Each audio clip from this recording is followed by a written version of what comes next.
Hi guys, I'm live. How you guys doing? I want to do a lesson. Um, I I want to call this lesson "Total Electric Shirtless Guy Guitar." Different title than the other one because I don't think the other one I was up for the title "Total."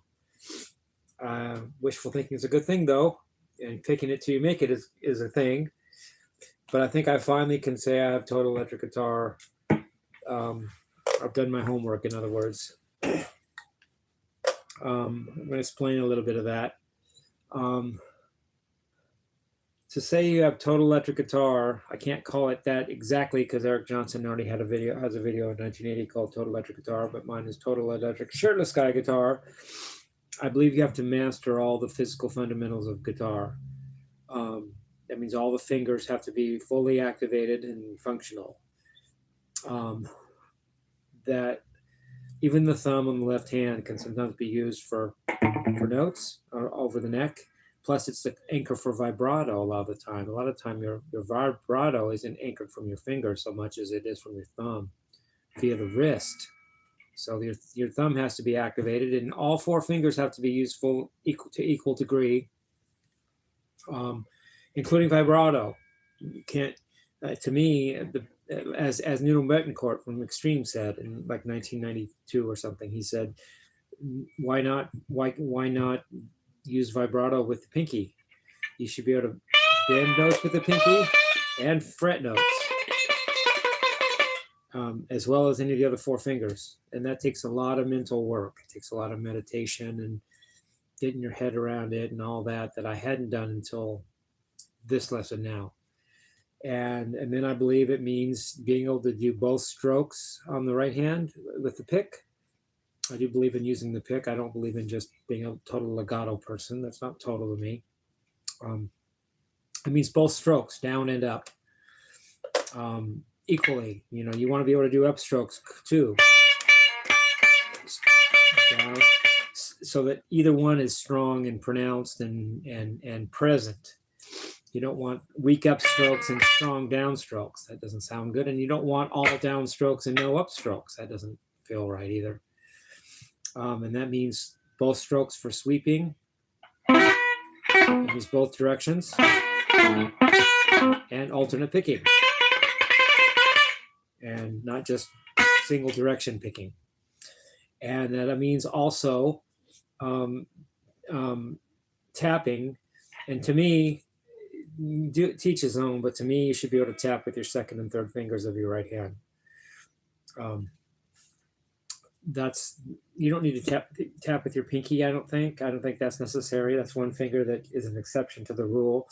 But I think tapping with the second and third finger should be very second nature to you. Even hammer on sometimes, like Richie Cossin will do. Like you hammer on, you tap with the second finger and then hammer on with the third finger. It helps if you have some distortion, but you know, like you hammer on and use both fingers so that you can cross strings better than if you only used one. You know, when you're going from string to string, it's good to use both fingers, second and third fingers.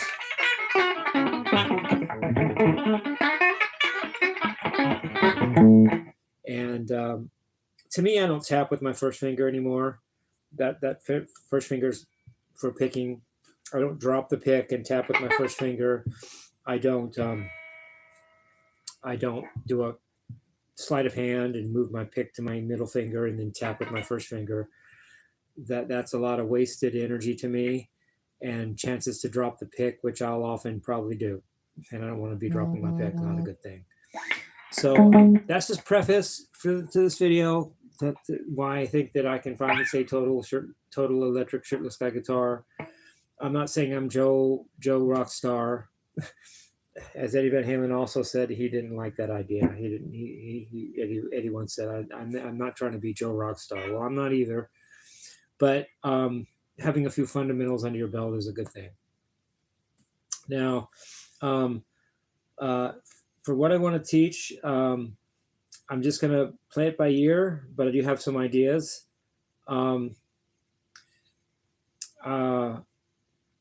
I like um, I like that there's two styles of electric guitar for the most part. There's heavy metal and there's rock and roll. Mainly, that's what you're looking at. And for heavy metal, it's mainly a lot of it's classical. It's a lot of opera type classical stuff dressed up. And then for the rock and roll, a lot of it borrows from blues and sometimes jazz. I throw a little bit of jazzy stuff in there too because I like the sound of it for rock and roll. And I want to just discuss some of those things. The two greatest practitioners of the most modern greatest practitioners of the two styles, heavy metal and rock guitar, and heavy metal and rock and roll. As far as advancing technique wise, is Yngwie Malmsteen and Steve Vai. I know there's so many others that came before them, and they didn't make it all up, but they took it the furthest. And I like to focus on those two players a lot of the time when I want to really make headway. Yngwie for the classical heavy metal type thing, even though Yngwie says I don't play heavy metal, I disagree with him. I think he does. And then Steve Vai for the rock and roll, more jazzy, bluesy stuff. I like both. Both have their place. With only one or the other, I'm bored. With both, I'm less bored. And I just learned a piece by Steve Vai, which I really like. Some people may not like my take of it, but I like my take of it. It's called "Call It Sleep." I want to discuss a lot of the the scales and stuff with it, and concepts. First of all, you always have a chord progression with music, with your soloing. It's rarely just an eruption type solo where there's no background chords or anything. So there's usually a chord format. And the chords differ with heavy metal versus rock and roll. The jazz, bluesy stuff differs in chord structure and nature from classical heavy metal stuff, and I like to discuss both. So let's start discussing it. Start teaching, Jimmy. Stop just yakking. For "Call It Sleep," for the solo, he does this. Now, with jazz chords, a lot of the jazz and chords are 4-note chords or 7th chords. Very seldom do you see triads in jazz. Maybe the last chord of a piece, but not even then. It's 7th chords. And there's three main types: minor 7th, major 7th, and dominant 7th. So this is F sharp minor 7th, F sharp dominant 7th, F sharp major 7th. And they all have their purpose and all that. Now the jazz history was once they got the Dixieland out, and then the big band, and then they started swing jazz, and then it became bebop from there. Like in the 50s, it was bebop, and a lot of chord movement. A lot of chords were moving by fast. You'd have minor 7th to dominant 7th, major 7th, major 7th, minor 7th, major 7th, major 7th, minor 7th, major 7th, and just all kinds of chord movement.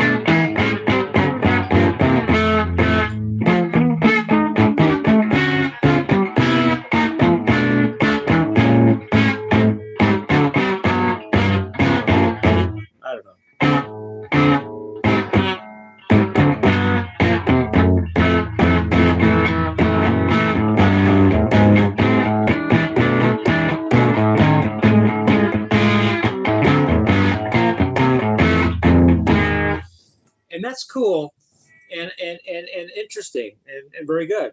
Charlie Parker was the greatest at that to me. But then it took a step further into modern jazz. The 60s went into vamp jazz, where you played more chords, one chord for longer. Modal jazz, you might call it, where it was more like one chord. It's kind of sustained over time. They rebelled against all the movement and thought, why not just make one chord? and then do modes over that. And that's a lot of Vi's idea. Vi doesn't so much do bebop as much as he does modern jazz. So in Call It Sleep, he doesn't, over the solo, he does an F sharp minor 7th, and then an E minor 7th. He likes a minor 7th and a major 7th more than the dominant 7th and some of the spacier stuff. Let's just accept that for now. E minor 7th, and then D major 7th, C major 7th, and then B flat major 7th, and then A major 7th, and then repeats that once more. So F sharp minor 7th, E minor 7th,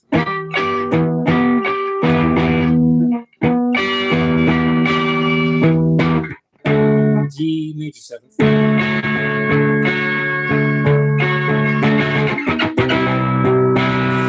major 7th,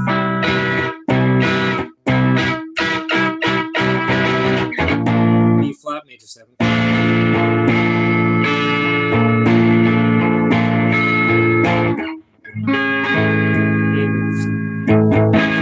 so very much one chord at a time, modern jazz type feel, and then just soloing over those chords. Even though the chords might have been on keyboard or whatever, I chord is a chord is a chord, right? Now in the soloing over minor 7th for dominant 7th chords, let's just not talk about that for a second. I mean, because there's a lot of ways of dealing with dominant 7th chords. There's a lot of substitutions, and there's a lot of alterations, and there's extensions, and blah blah blah blah blah. And it just, a lot of it sounds really bluesy. And if you don't want to sound bluesy, don't do that. Play major 7ths and minor 7ths. That's a lot of what Steve Vai likes to do, or likes to do, but one or the other or both. So for F, so for the F sharp, it's a minor 7th, and then for the E, it's a minor 7th. Now, interesting thing about jazz harmony, when you go to solo over a minor 7th, if you're a beginner, you may be tempted to play Aeolian mode type stuff. Like you think that Aeolian is the minor mode, isn't it? But in jazz, sometimes you sharp the notes more than not. Just take my word for that. So instead of playing Aeolian mode, which you can do, or even Phrygian mode, which you can do, but doesn't sound as good, doesn't sound very jazzy. Sounds like almost, when you play Phrygian, it almost sounds like you're trying to play Phrygian dominant, but not. And it sounds too minor if you don't play Phrygian dominant. It's just a very minor sound.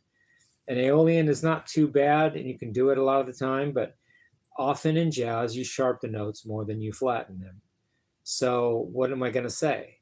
Over minor 7th, often play Dorian mode. It's the sharpest minor natural. It's the sharpest mode that's naturally a minor mode. And a lot of times you just play Dorian over a minor 7th. It just is that way. I'm not sure why. I'm not the brain of the universe, but for F sharp minor 7th, a lot of the time you just play F sharp Dorian. Not so much F sharp Mixolydian, because that gives you a major 3rd. It doesn't sound good. Or maybe it doesn't sound minor 7th. And if you play the flat 6, it sounds Aeolian mode, which doesn't sound real bad, but it sounds better to play the major 6, to make a Dorian mode. A lot of the time for jazz, for minor 7ths, the Dorian sounds better. It's the best option. So Steve, when he goes to the F sharp chord,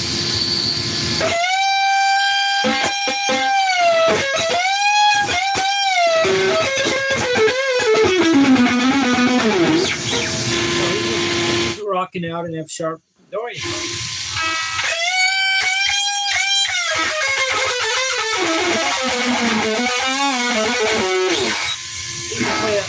A lot of it sounds minor 7th-ish too, but no need to limit yourself just to minor 7th.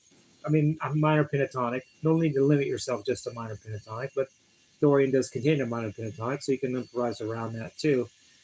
Even Dorian blues, which has a flat 5, which has a blues scale Dorian mode hybrid. But whatever note you want to play, really, at the end of the day.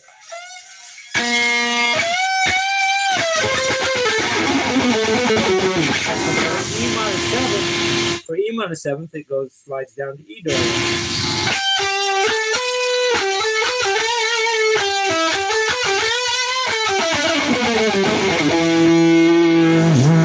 The reason I just play it the way I feel it is because I get the concept of the song.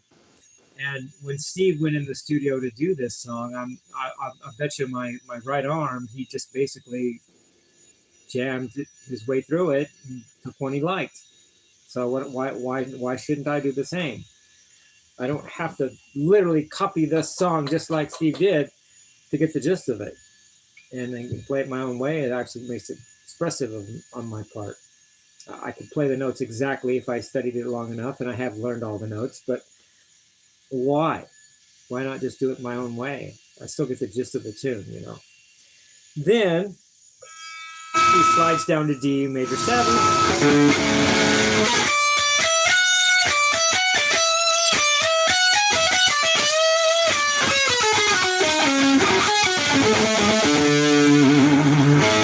Again, like I said in jazz, a T major 7th chord could either be Ionian mode or Lydian mode, and you can do both. Both are done. Trust me, both are done. But often for flair and for fun, just make it the sharper one, like Lydian. Do Lydian a lot of the time. It just sounds good.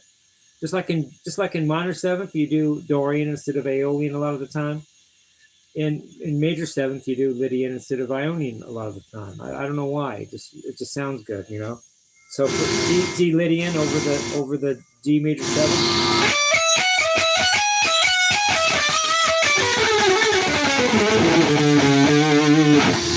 And then C major 7th, go down to C Lydian.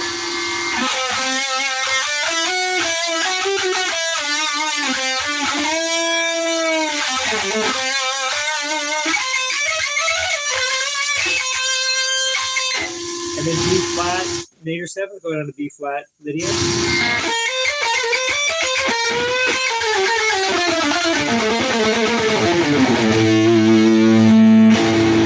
And then for the A major 7th, he toys with a little bit with A Ionian, but then resolves it on A Lydian.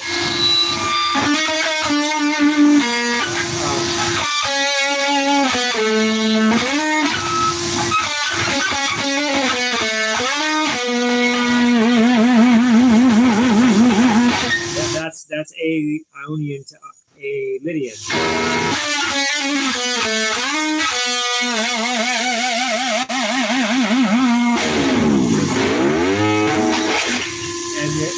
And so, perfect example, perfect song to get your head around jazz in rock context, A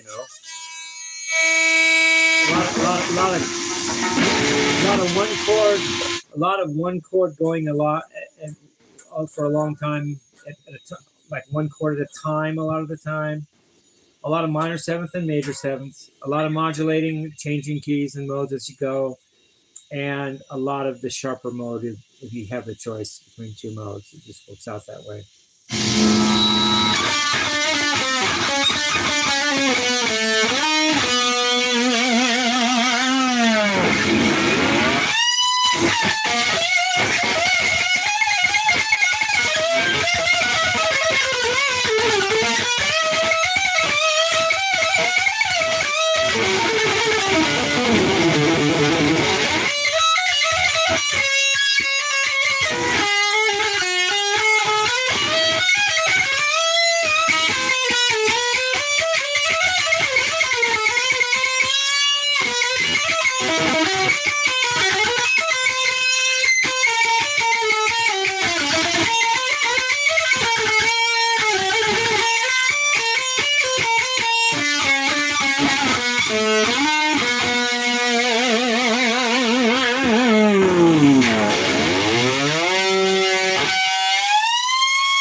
Exploration of jazz and the way it gets used in rock. I love it, man. Now there's a classical thing, the heavy metal idea. Then I said the guy I like for that is Ingve. And this is in this case, you usually use not the sharpest mode possible. You use the middle mode. In this case, a lot of Aeolian, but yet altered to be a harmonic minor. Raise the seventh of an Aeolian mode, and you have a harmonic minor scale. So if you're an E minor, in the Aeolian mode, let's change the seventh from D to D sharp to make a major seventh, and you have an E harmonic minor scale.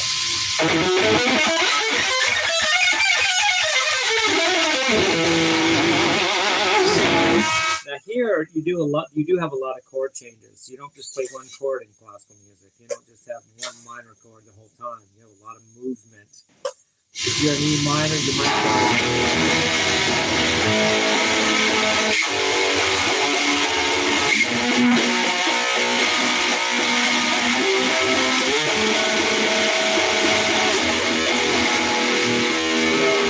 the beauty is the movement between the chords, not just landing on one chord for a long time. And a lot of triads as opposed to the mainly seventh chords of jazz. Now there are seventh chords in classical. There's the dominant seventh and the diminished seventh a lot of the time, but triads are the basis of things. And a lot of movement though, you know, a lot of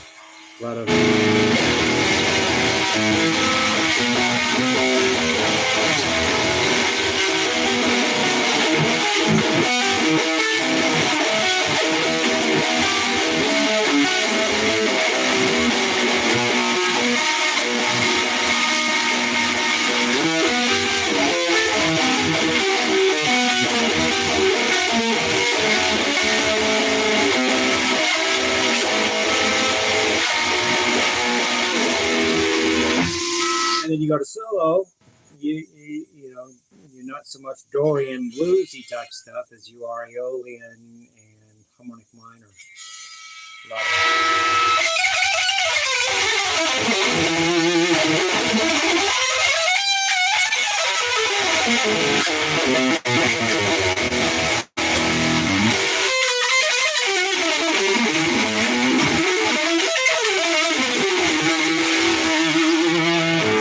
And whereas in jazz, most of your scales come from use mostly modes that are based on the major scale.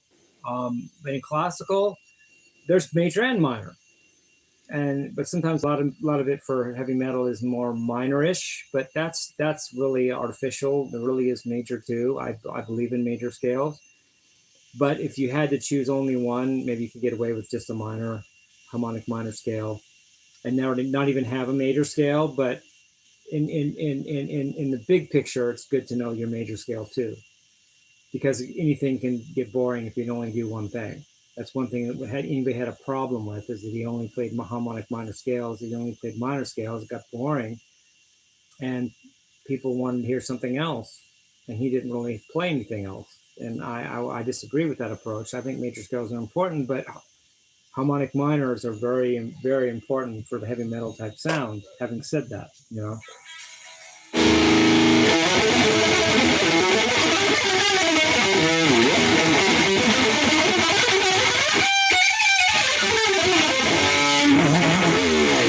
Personally, I like to change it up to major too, but you know, but whatever. Like you could say, maybe go to the relative major to that, which would be G major.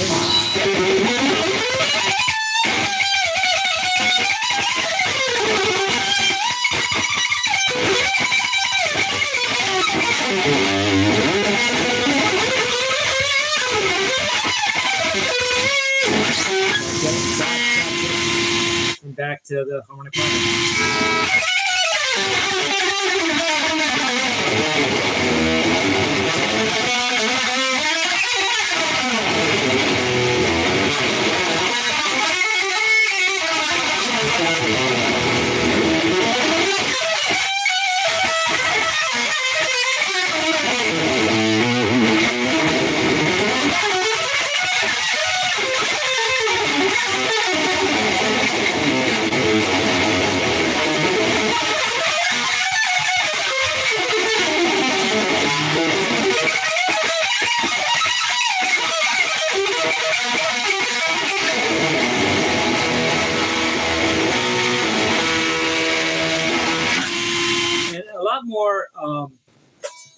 probably a lot more arpeggios type stuff in classical than you do with the jazz. Maybe I'm not trying to define that, but a lot more sweeping technique for minor arpeggios.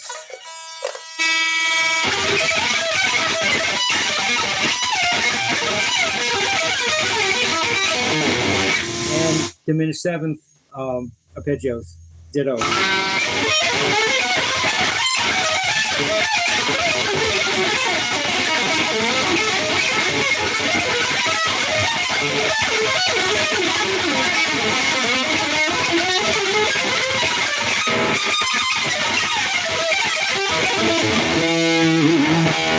But you know, it works. The style supports, you know, arpeggios. Whereas with the jazz, it's a lot more scalar and less arpeggiations. You don't really arpeggiate, though you can. I mean, who's to say? I mean, that's a cool thing actually. But definitely in classical music, a lot of sweeping for the triad. You know, minor triad that you're on, key you're in. If you're in E minor triad.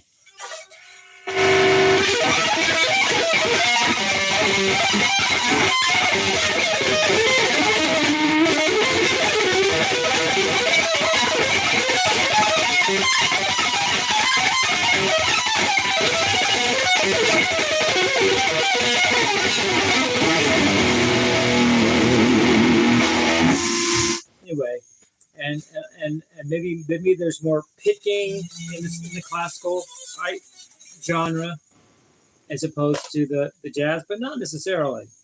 Don't take, you know, don't quote me on that, because there's a lot of picking in Dorian stuff, you know, and maybe there's more tapping in jazz stuff, you know, for scalar modal stuff, but you can tap the same harmonic minor scales too. In fact, I like that sound. Maybe Yngwie didn't do that, and I didn't like that about him. I didn't like him because he didn't play major scales and he didn't tap, both of which he could have done. But I like the tapping.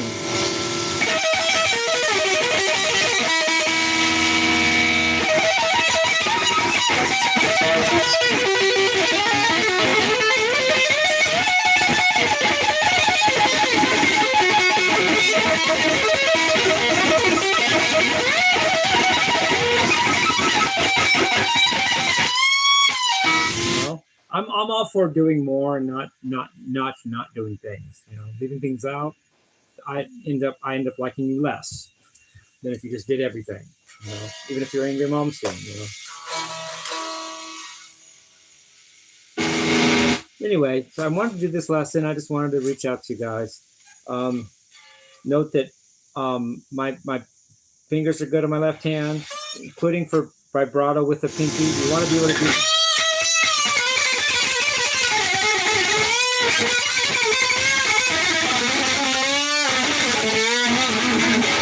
You've got fully functioning pinky finger on the left hand.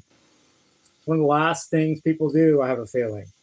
You know, you can alternate pick, even tap with the middle finger and ring finger, but if you grew up as a blues rocker, like I did, and you played three fingers all your life until a certain point, it's not an easy thing to catch up, make the little finger catch up, because it slows you down, first of all, because now you're using a finger that's less fast than the others.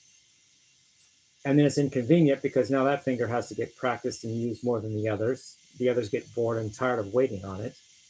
And finally, you can do it, but it becomes a mental thing and you've got to get your head around it, and your mind may not want to go through all that meditation and problems itself.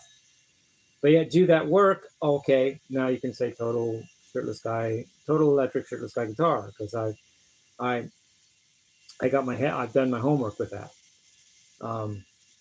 Anyway, so this is a cool, I hope that you enjoyed this lesson. Anything else I want to go on about here? I wanted to discuss those two main styles. It's the heavy metal and the rock and roll, classical and jazz, Yngwie and Steve.